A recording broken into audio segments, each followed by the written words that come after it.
I welcome you to today's day. Today, we'll be looking into learning to learn. And my name is William Suresh Adams.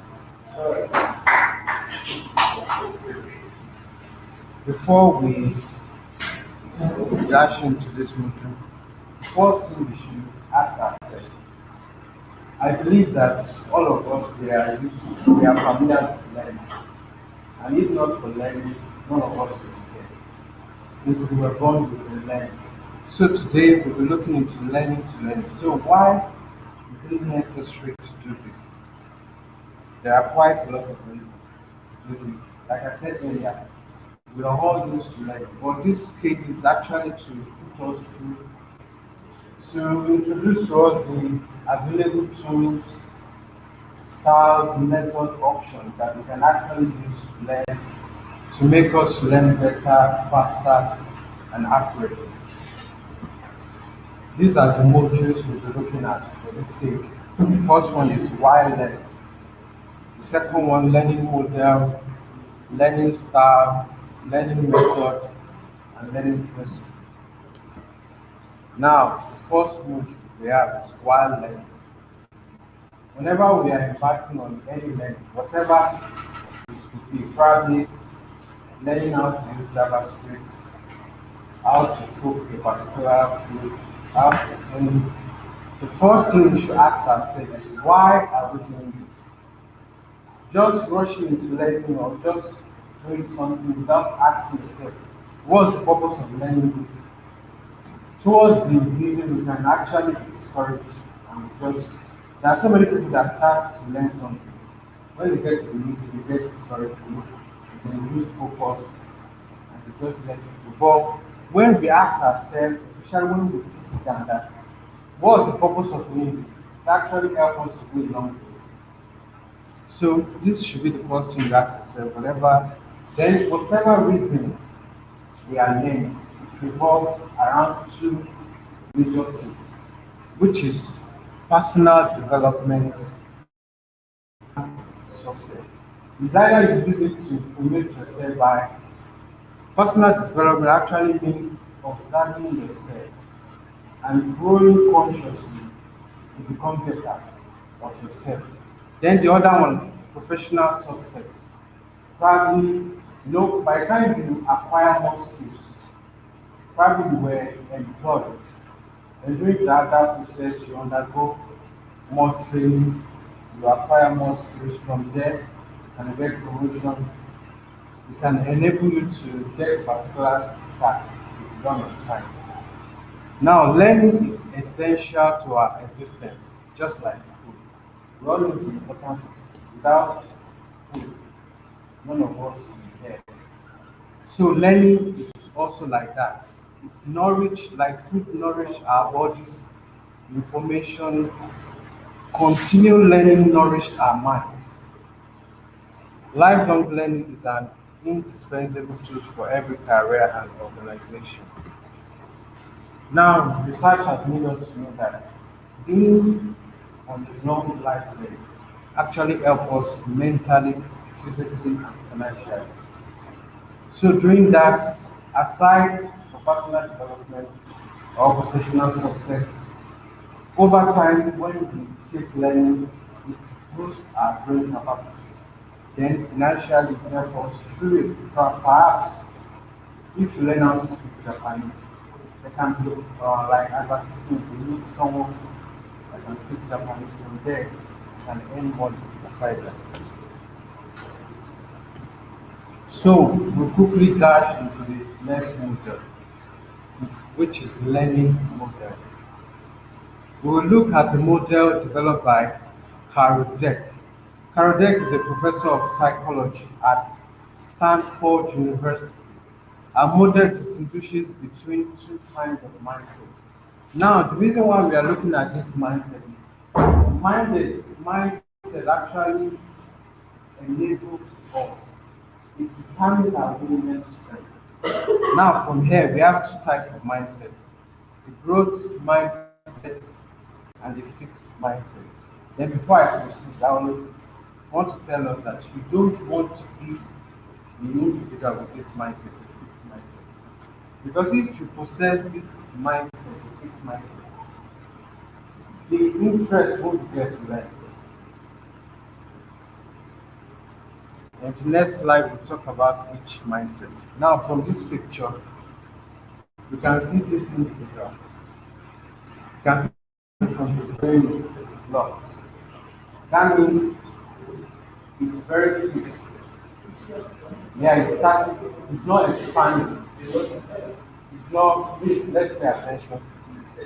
This slide is very fast. It means short period of time to give it.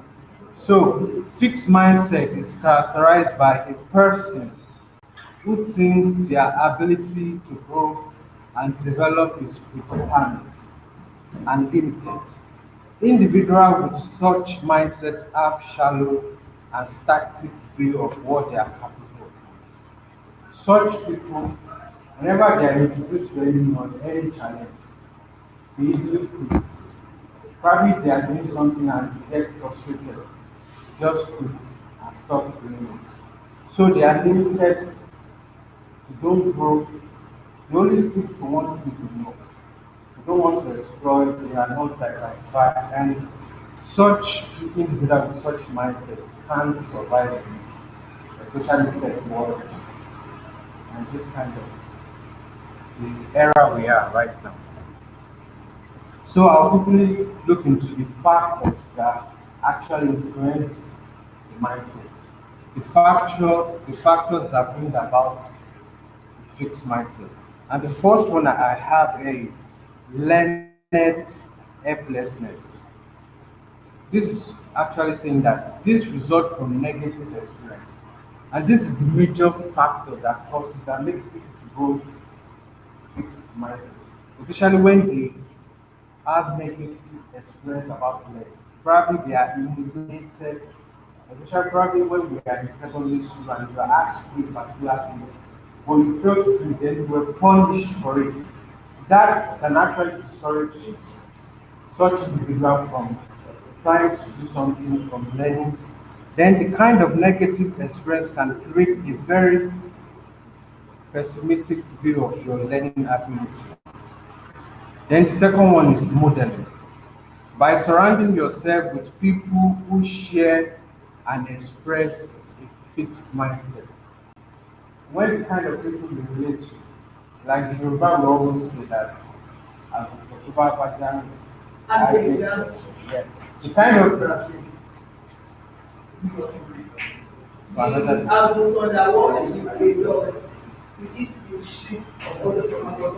thank you for that. Thank you for that. Please let's listen up. So the kind of people we relate to, the kind of people we surround ourselves with, actually influence the kind of people we are. If you are going with probably all your friends are your course, you will end up becoming one. It's possible you end up becoming one of them. Like if the kind of people you grow with, you move with, you dine with, they are worse. Or probably let's say if you go, you're the kind that doesn't drink, and all your friends are the kind that drinks and you go out together, the time will come to that from there. So, but then the last one I'll mention is a fixed mindset is also nurtured by the idea that we are born with a certain amount of intelligence that remain unchanged throughout our life. Let's move to the next module. Now, the other mindset, the growth mindset. Now, I'll tell you that you want to be this individual. You need to have this kind of mindset to achieve whatever you're planning to achieve, to survive in this era. Then from this picture, you can see that this individual, it's growing. And it's from this water actually symbolize that it's doing a lot of things, it's tackling challenges, it's acquiring knowledge to actually improve itself. Growth mindset is literally the opposite of fixed mindset. It is characterized by feel that intelligence and ability are not determined. So you are not born with a probably, some people, like I said, fixed mindset, they believe that you are born to be intelligent, to be brilliant. That those that are not brilliant, they were born that way. Or probably you were born not to know how to solve maths, or not to be able to do any logical reason. But it's not like that. But from growth mindset, it's telling us that you can actually learn to become whatever you want to be. If you're that kind that doesn't know how to do maths, it's not that you are genetically make up, except for in some certain cases, probably mutation or genetical imbalance, genetic shock. But in this case, you can actually become whatever you want to become. And I want us to know that mindset is not hereditary. So probably you have a particular mindset or fix or growth. It doesn't mean that you were born to have that mindset. Though the other mindset, fixed mindset, is contagious. Like going like from that modeling I explained, when you surround yourself with people with such mindset, over time you too will tap into it. But you can actually go into whatever mindset you want to be. Then I'm saying that you want to be the individual with this mindset to survive, to succeed in whatever field you are. Now, individual with this mindset has the following features: optimism, determination, humility. They look for feedback and principle. Now, the next module is learning style. The following are the way we are used to learning: visual, auditory, linguistic, practical, social, logical, theoretical. What is actually being aware of this style will enable us to master our learning problem. You know, like I said, we've been learning to a problem. But the purpose of this stage is actually to deliver to us the right principle, the right start. Some, like, for example, if you are asked to plan the hectare of land, and the only tools you know about is hoe. And for you to use hoe to cultivate the hectare of land, and very, it will take you like days, weeks. Even if you're very hard work, it takes you days. But if you are aware of that, within some few minutes, 30 minutes, 20 minutes, you can get done. So with the right learning style, method, principle, mindset, whatever you're trying to learn, instead of taking months to do it, within short period of time you can learn it and start using it. So you will usually combine this style when you're learning, but some styles may be more effective or natural for you than others. Recognizing your preferred learning style is helpful so that you can be as effective as possible in learning. That's what I'm trying to explain. Now, learning methods. It is also helpful to explore various methods, and from here I define the learning method. Learning method is a specific process or learning activities, while the other one I explained earlier, learning style, is actually the type of learning involved in the activities. The method is the activity itself. Now, the learning, the type of learning involved, we don't need to dwell much on that. Now, these are the various learning methods we have. We have 71 learning methods, but I only selected the most common and the most important one. For further inquiry, you can just check Learning Handbook by Maurice Buchan. We explain all the 71 learning methods. The first one I have is learning by being told, like lectures. That's what we are used to in our universities. Where students will sit, then the lecturer will start talking. Then learning by being shown through demonstration, learning from online or distant education, like Udemy, Pluralsight, Udacity. Learning by teaching someone else. Probably when you're, during university also, when you probably there's a course that other students don't need. By the time you're teaching them, you too, unconsciously or consciously, you are expanding your knowledge about that particular knowledge. Learning by trial and error. Learning by seeking feedback. Right? When you do something and they ask you, what are your flaws? How did you go? Did you make any mistake from there? You be able to correct yourself at the next time. Then learning by reading fiction and watching. I actually like this. From watching American movies or all that, you can also pick something about science, art, and other things. Now, the last module that I have is learning principle. It's the last we're looking for today. And the first principle is actually learning principle are there for what guide and inspire us. Your learning process. During the learning process, when you know, when you are able to ascertain the things that inspire you, especially when you go to focus and you go back to something to generate that focus for you. So we have the following principles were developed by alternative university both Bucharest. The first principle is I can learn anything. When you know that you can learn whatever you want to learn, probably you're the one. I actually study animal science in university, and I'm here learning English. Some people believe that art, I can only do art. I can't successfully take work or anything. But with growth mindset, you can learn whatever you want to learn.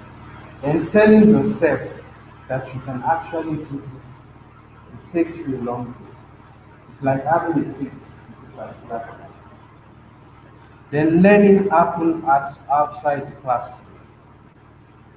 You don't have to be in a particular classroom or be in a particular place for your learn. You can be wherever. If you're in your home, even if you're in the toilet or whatever you're doing, you can actually learn. Learning happen outside the classroom. Learning is meaningful.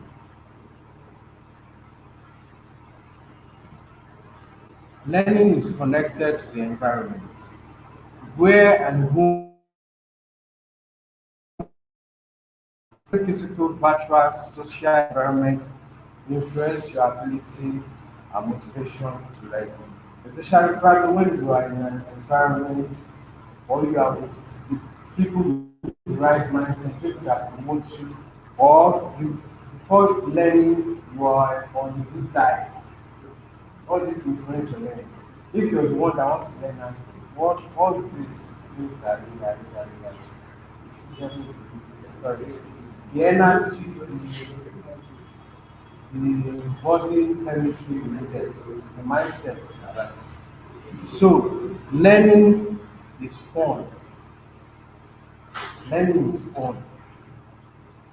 Telling ourselves school experience leaves many schools experience leaves us with negative things. But learning it may be difficult but it does not have to be boring. We can actually compromise it or shape it in a way that, for example, whenever I'm learning or doing something, I like to listen to music. From there, I will be bored to keep me going. Which you can look for something that interests you and try to match it with learning. Probably if you like it, you can learn for probably 40 minutes, then you play for like 10 minutes, then you go back to the exam so that you don't get bored. Then The sixth principle is learning involves changing my brain. Learning is about changing your brain and yourself. Therefore, it is not only about acquiring knowledge or ability, but also about modifying your cognitive structure, which is the basic mental process you use to make sense of information. So I'll just list the remaining principles. Take responsibility for your own learning. We are all learners. We are born to learn. So we can't run away from it. We can't hide from it.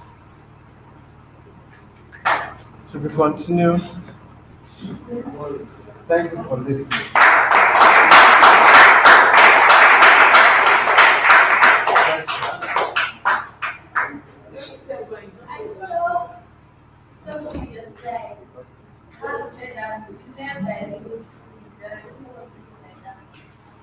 Mm, it's actually through communication of words. It's actually talking about use of words, use of language.